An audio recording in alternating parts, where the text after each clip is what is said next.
In the heart of our village, Idaya, stood a giant Iroko tree. It was older than anyone could remember, its roots twisting into the earth like the veins of an elder's hands. The tree was known as Okute, the silent tree. No one dared to cut its branches, pluck its leaves, or even sit beneath its shade. The elders told us it was cursed. The spirits of the betrayed live there, they'd say, and they do not forgive. As children, we didn't understand. We only knew that no one would speak above a whisper near the tree, and that if you stared at it for too long, you might feel the wind tugging at your spirit. But it wasn't until Akani's disappearance that we truly learned why the silent tree was feared. Akani was the kind of boy who loved to test limits.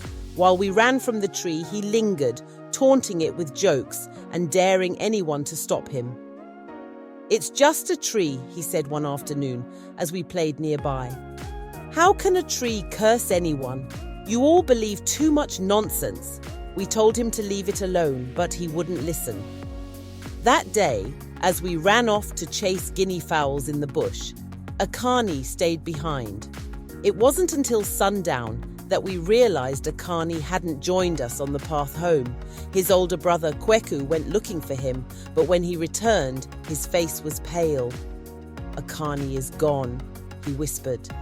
"What do you mean gone?" my mother asked, clutching her wrapper tightly around her shoulders. Kweku looked at us, his voice trembling. "I found his slippers near the tree, but he's not there. I called and called, but there was no answer." The whispers began that evening. "The tree took him," the villagers said. "He mocked the spirits, and now he's gone." Elders gathered at the chief's compound that night, their voices low and grave. My father, a hunter, returned home with a troubled expression. "They are consulting the spirits," he told my mother. "They say Akani's fate lies in the roots of Okute." I couldn't sleep that night. The wind howled through the village, carrying whispers that seemed to call Akani's name. I lay awake, staring at the ceiling until the sound of drums broke the silence. I rushed outside to find the villagers gathered near the tree. The elders stood in a circle, holding burning herbs and chanting in unison.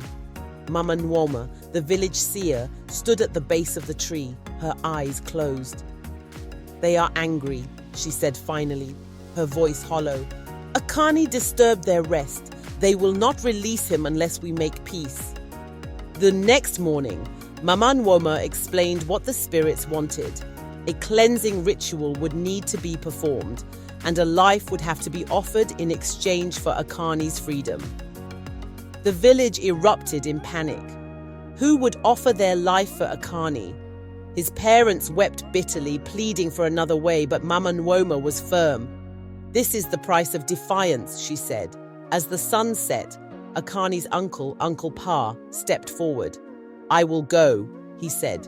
His voice was steady, but his eyes betrayed his fear.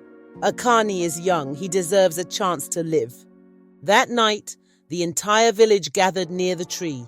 Offerings of yam, palm oil, and kola nuts were laid at its base. The air was thick with smoke from the burning herbs, and the chants of the elders filled the night.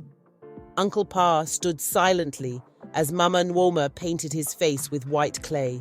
"You must enter the roots," she told him, pointing to a narrow opening near the base of the tree. "Do not look back. If the spirits accept you, Akani will return." With a final nod, Uncle Pa stepped into the opening. The villagers held their breath as his figure disappeared into the darkness. Minutes turned into hours, and the night seemed to stretch endlessly. Suddenly, the wind grew fierce, swirling around the tree and extinguishing the torches. A low, mournful wail echoed through the air. When the wind stopped, we saw him, Akani, lying at the base of the tree, unconscious but alive. Akani was carried home, and when he awoke, his story chilled us to the bone. "I was pulled into the roots," he said, his voice shaking.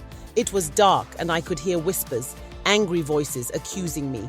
They said I had disrespected them, that I had no place there. I felt hands pulling me deeper, but then I heard Uncle Pa's voice. He told them to take him instead."